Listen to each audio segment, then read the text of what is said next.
My boyfriend pressured me for a three-way, then slipped coconut into my food to send me to the ER when I refused, so I'm leaving him and now he is a free nut. Posted by you/that last by unicorn. I, 29F, met my boyfriend, Michael, 35M, at a show I performed in. I do theater as a hobby, and he complimented my performance and bought me a drink. We have been together for a little over a year now. His sister got married last week, and I was initially pleased to be asked to be a bridesmaid, but also a bit surprised since she barely knows me. However, I thought this was an attempt to have an excuse to get to know each other better. Michael and I got into an argument the week before because he said he wanted to consider spicing up our bedroom life by having a three-way. He said that since I was bi, why not? I didn't like the idea and said so, and it devolved into a petty Cold War. He started ignoring my messages after leaving my place and didn't reply at all until the day before the wedding, asking what time he should pick me up since we couldn't go separately or people would gossip about us. He barely said anything to me the whole time we traveled to the venue. The wedding was fine, but at the reception, he got me a plate and leaned in to kiss me, but I shied away, and he got up to mingle. I started feeling ill not too long after, and 911 was called. I realized I was having an allergic reaction, but I had my pen. Still, I had to be taken away by the ambulance. That's when someone who was looking for Michael said he had left with some of the other groomsmen to a bar nearby. I called him 6 times and texted that it was an emergency while I was being checked out by the paramedics, and again when they strongly suggested I go to the hospital, but he never replied. I was released by the hospital and called him to ask him to pick me up, but he didn't answer. So, I woke up my best friend, and she took me home and stayed with me overnight to make sure I was okay. The next morning, Michael called, but I was still asleep, so he left me a lengthy voicemail, yelling that I ruined his sister's wedding and that I always have to make things about me. He came over to further berate me and said he should just break up with me because I am dramatic and that this is all too much. I pointed out that he had gotten my plate, knew full well that I have a legitimate allergy to coconut, and that his sister told me afterward that he knew the cake he gave me was a coconut cream cake. All the food had signs indicating what it was and what the ingredients were, as I was not the only person with allergies who attended. He left, saying he couldn't talk to me when I'm this way. I was honestly exhausted, so I didn't bother going after him. However, his father called me to ask how I was doing, and after I answered, he told me that I was hurting Michael's heart by blaming him and that Michael had been inconsolable since we fought. I texted Michael to ask if we could talk, but the conversation somehow circled back to the three-way and how I don't respect him, even in intimate settings. He said I don't want to hear him out regarding his needs and that I always make things about me. I'm so confused because this feels manipulative to me, but I respect his father so much. I attend their church, and he is a pastor there. Having him tell me that I am in the wrong really threw me. Am I wrong here? Edit. A lot of comments are suggesting that this was intentional, and I had never considered that he might have given me something I'm allergic to on purpose, certainly not to use against me to leverage in our argument. But now I think I may need to come clean and talk to his parents. I know them well, so hopefully, it won't go too badly. Edit. Michael texted me this morning to apologize.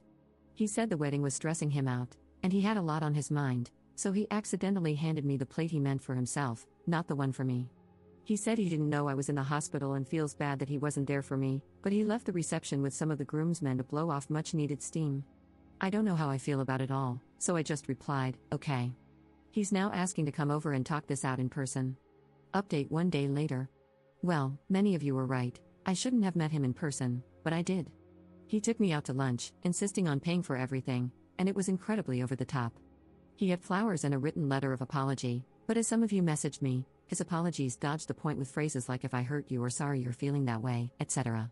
He quoted some scriptures and said he has repented because his carelessness caused me harm. I wasn't really moved by any of it until he mentioned how much his family loves me and how our church is rooting for us as a couple. That's when I sat back and realized that one flimsy reason I was even considering forgiving him and staying was because of the pressure I felt as the girlfriend of a pastor's son. It occurred to me that there have been so many times I let things slide because he is the heir apparent, giving him a lot of power in the social aspect of our community. Sorry if I'm rambling, but I'm emotional and a little tipsy. I remember just staring at him and saying it was incredibly alarming that, by now, he still wasn't aware of my one single allergy and that he didn't bother to tell his own girlfriend he was stepping out with the guys, or even that he was leaving his own sister's wedding at all. He then said it was actually kind of stupid of me to eat a cake that had coconut and implied I was an idiot for not realizing what I had was coconut. At that moment, I realized he would never accept that he was in the wrong, and there was no point in continuing. I stood up, smiled, and said, "You know what, don't worry about it. Thanks for dinner, good night." He replied by saying that if I wasn't going to grow up and accept his apology, I was a waste of his time. He uses that line a lot whenever we disagree, and it usually hurts me deeply. But this time, it was like a Rolodex of memories flooded my brain, and I started to really suspect that he's been deliberately making me sick whenever we disagree to teach me a lesson. I told him I was done and that he needn't waste his time with me anymore, then I left. Afterward, I sent screenshots to his father, explaining the situation as best as I could without outright blaming Michael for my past illnesses, since I don't have proof. About 20 minutes ago, I received a text from his father. His father said he was incredibly disappointed in my immaturity and hurt that I wouldn't even wait until Sunday at church, where we could pray together, talk it out, and heal. I felt this way for a while, but I was finally able to say it, that using religion as a tool for guilt is low. I told him I am no longer concerned with his version of God, as that version is judgmental, cruel, and heartless, while the God I've always believed in is loving, compassionate, and kind. I told him I'm done. I've since been told, through his father and further emails, that I am no longer welcome at my church until I reconcile with my true husband and learn compassion and respect for my leaders. So I guess that's it. I'll enjoy sleeping in tomorrow and eating coconut-free food while lounging around my home, instead of going to 3 separate church services starting at 8 a.m. after that. I'll figure it all out from there. I don't really know how to sign off, but I do watch a concerning amount of Charlotte Dobber videos, and she usually ends things with practical advice like do your laundry or something. So I'll just say, live for yourself, feed your soul, and know you are enough. I'm going to put in the work to get there, and I hope we all make it to the other side, contented, and filled with love and joy. Up in the comments. I forgot to add to my post, but, well, I ended up sending his dad screenshots of some texts. If you're here for the drama, here are the top 2. 1. One night, after I sent Michael home for trying, and failing, to pressure me into intimacy, he texted me, "You're missing out and should be grateful since your body makes me sick, but my love for you is stronger. Would it hurt to show some appreciation by giving me a handy?" 2. On his birthday, I had just been in the hospital after passing out from exhaustion and dehydration. I went straight to his party afterward, stayed until everyone left, and even helped clean up, except for the kitchen. After I left, he sent me, "You could have cleaned the kitchen." Then followed up with, "Or stayed over to get me off." And finally, "You're a waste of time if I don't even get any action on my birthday. Thanks a lot." And after both incidents, he suggested adding a third person. His dad hasn't responded. Commenter.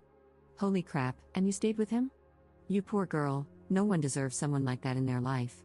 But you didn't say if you told his dad about him sending you to the hospital and potentially unaliving you. Because we both know, and the rest of Reddit knows, that he did that intentionally. And if there was proof of him giving you that cake, you could probably send him to jail. Ops response. I didn't and don't have the best self-esteem. And being the only black woman in this town, at least that I know of, I've always felt like I'm considered less desirable, not saying it's right, but it's just a reality where I live. I've been here since my preteen years. When Michael asked me out, it was like a parade. Everyone acted like it was a Cinderella story and that I had won the lottery or something. I've been texting a friend today, and she's letting me know how dumb I've been. I never told her about our issues, and is about ready to commit crimes, lol. I think I lost myself for a bit, but I've actually wanted to leave the church low-key for a while because of how I've been treated, so that helps a bit.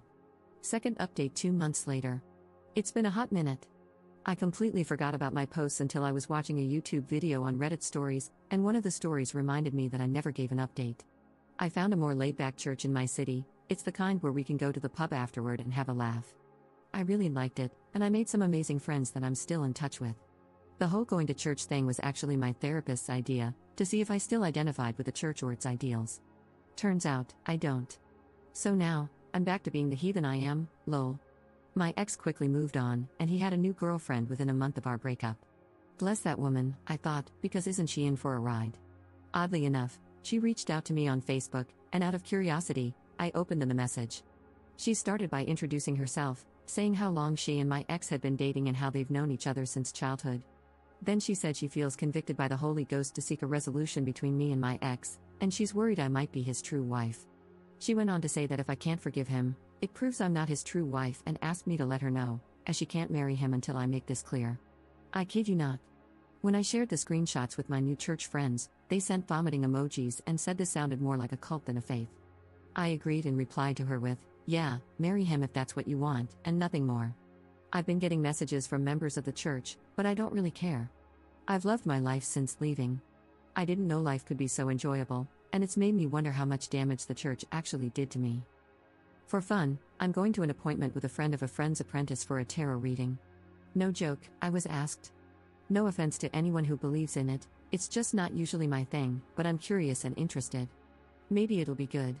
I'll let you know. Third update 1 month later. This is really hard to explain. After my last post, he stayed away for all of a hot second. He kept dropping off gifts and food, freaking food, of all things at my door. I've ignored them and thrown them out at the end of each week like all the other trash. Then he waited out front for me, so when I came out to take the trash out, he was sitting right there. I didn't even see him. I was tired and just trying to get chores done. He blocked me from my door and went on a speech about how I'm his true wife and that he cannot marry his girlfriend without my permission.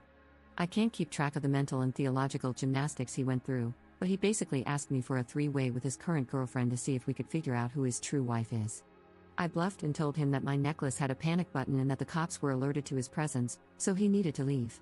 He just sort of stared at me, but it was this blank look, like he wasn't even human. Then he started going on about how he thinks about me every night before bed and more.